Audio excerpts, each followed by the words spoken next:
si Ranel Plasuelo punong barangay kang Barangay Mabuyeng. So nagapasalamat gid ti Bahel kay Gob Rodora Kadjaw sa mga nabato naman nga mga projects sa Barangay Mabuyeng. Parehas kang aften nga evacuation center ma'am, halin kang phase 1 hasta sa completion. Bahal gid nga bulig sa atin mga pumuluyo ma'am kay kung may mga kung may mga occasions, so diyan ran sa hindi rin kita maurnan kag mainitan no? Kag hindi lang ra no, may 260 meters man kita nga cementing of road pa halin sa FMR ma'am kang Barangay Mabuyeng to Barangay Frabatuan. So pag ang atin nga 300k perimeter fence, 300,000 perimeter fence nga manang ko nga na-approve rin kag ginatilat na lang nga i-download o kag i-implement.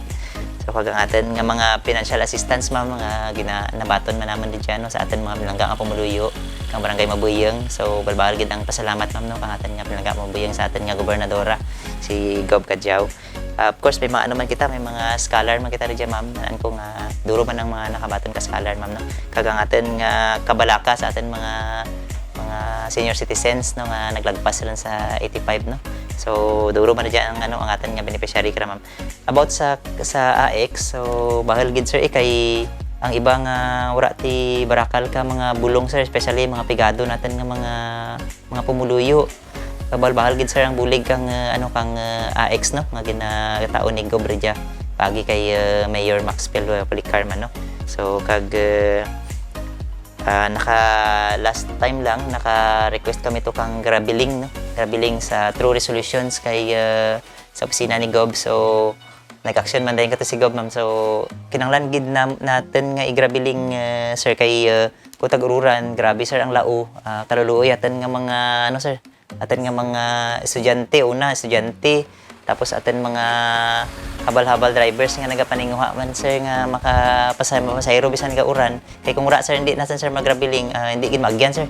So ang lao is taga tuhod. So grabe ang kabadlay nga experience kag ang mga nagapamaligya naman sir nga mga turlan-en, tapos ang mga farm products kang ang atin mga pamluyo dito sa babaw. So badlayan gid sir maka-access na makaagi kung tag-ururan. So mara sir nga gapangayo kami daad nga hindi lang grabiling daad masiminto pagid pangayo pagid kami daad ka budget financial assistance kay Gob no. Gob basi pwede mo kami matagruan pagid kang financial assistance no sa atin nga karsada kay kinahanglanan gid Gob kag ang bahal ang benepisyo na kaya Gob hindi lang sa taga Mabuyeng, taga Kasay, taga Igbarbatuan, may taga Igpali pagid kaya nga naga-aragi ko na tag-ururan amora nga ginapagapangayo kami daad Gob. Basi pwede nga itagruan kang atensyon ng aman nga Gob. Una nagapasalamat gid kami Gob no, ang Barangay Mabuyong, ang akan nga mga Barangay Council, in behalf ng Barangay Council kag pumuluyo ang Barangay Mabuyong Gob, nagapasalamat kami sa tanan nga mga project nga gintao mo diyan kanamon. Kag kabay pa Gob nga may mga project pagid kami nga mabaton, especially ang aman nga mga kinahanglanan diya sa atin nga barangay. So kabay pa Gob nga masabat. So hindi kami Gob magkataka sa paghimo kang mga resolution para mapaabot kanimo Gob ang aman nga mga kinahanglanan.